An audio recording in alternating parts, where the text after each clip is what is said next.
Yeah. Yeah, man, I do it for the fam. Tryna put food on my table, going ham. PYT says she knows who I am.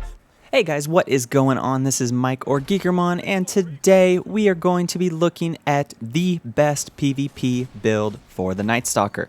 I've been playing with this class pretty consistently over the past couple of months, and especially since Rise of Iron came out.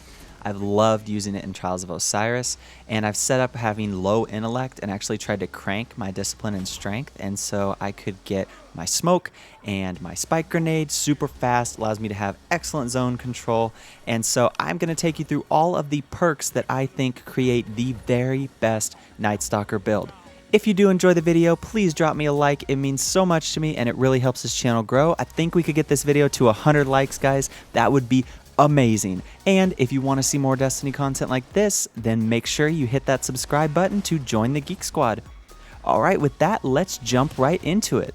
Like I said before, the first thing you're going to want to do is to put your discipline and strength all the way up. Ideally, you want to have a tier 11 or 12 build where you can get 5 and 5 for discipline and strength, and then 1 and maybe 2 for intellect. That is going to be your best bet as far as PvP encounters go. Now, jumping into the class, the first thing you're going to have to choose is a grenade. Now, if you analyze most of the top players in the world, almost all of them use the spike grenade or the void wall grenade. I like the spike grenade because it allows you to be a little more tactical, throw things on the wall, and kind of trap your opponents. It's especially good in Trials of Osiris. If there are orbs down, you can throw it on the wall behind them and really trap the opponents and prevent them from getting any of the reses while you and your teammates push in and get that final kill. Up next, you're going to have to pick your jump. I would recommend using triple jump, especially because I don't use the Bones of Ao. If you are going to run that exotic, then you can go ahead and put on better control, and you'll have 3 jumps that are pretty accurate. But I will tell you later on why I like to do triple jump and not use my exotic slot. Next up, we have our choice for our tether, and now this is a pretty controversial one. A lot of people want to try to use quiver in PvP.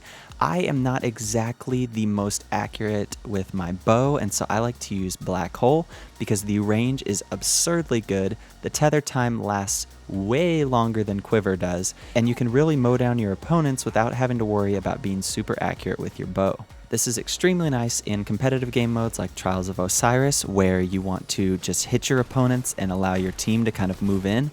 With Quiver, if you're not 100% accurate, you really aren't going to do much because the range of the shadow shot is really, really small when using Quiver. So that's my recommendation, but you could go with your personal preference on that. Up next, we have our smoke options. I usually go with Envenomed, but sometimes if I'm feeling super salty, I will bust out the Vanish in Smoke, which turns you invisible and you can throw it down on your feet. You and both your allies around you become invisible, but most of the time, if you're going for the Wombo combo or you're using the spike grenade, you're going to want to go with Envenomed. It really slows down, blinds, gets rid of the radar, and completely traps your opponents. So that would be your best bet for most competitive game modes. Up next, we have the armor recovery and agility perks. I usually like to max my armor and my agility. Sometimes I will put on the very bottom perk here and bump the recovery up a little bit, but for the most part, armor and agility is where it's at. Next, we have probably one of the most underused but overpowered perks in this tree. The perk Lockdown makes your grenades and smoke last twice as long, which basically makes you a containment nightmare for your opponents. You can throw this down on zones, you can throw it down on orbs, you can place it on walls, and no one can come through for a good 10 to 15 seconds. Your grenades last way longer than they normally would and allow you to do a lot more damage or at least get a good angle on your opponents. Alright, so up next we have our 3 skills. Again, I would go with Way of the Fearless because like I said before, you want to max your armor and agility when running the NIGHTSTALKER.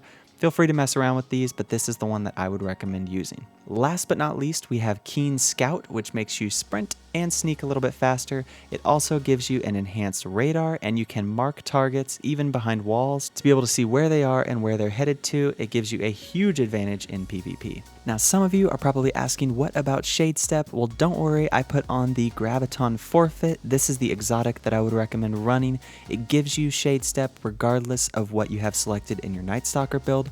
With how good Keen Scout is, I would definitely recommend you run both of them and use this as your exotic slot. Alright guys, I hope that was helpful. If you did enjoy the video, make sure and drop a like. And if you want to see more content like this, make sure you hit that subscribe button to join the Geek Squad. Alright guys, I will see you in the next video. Peace. Yeah.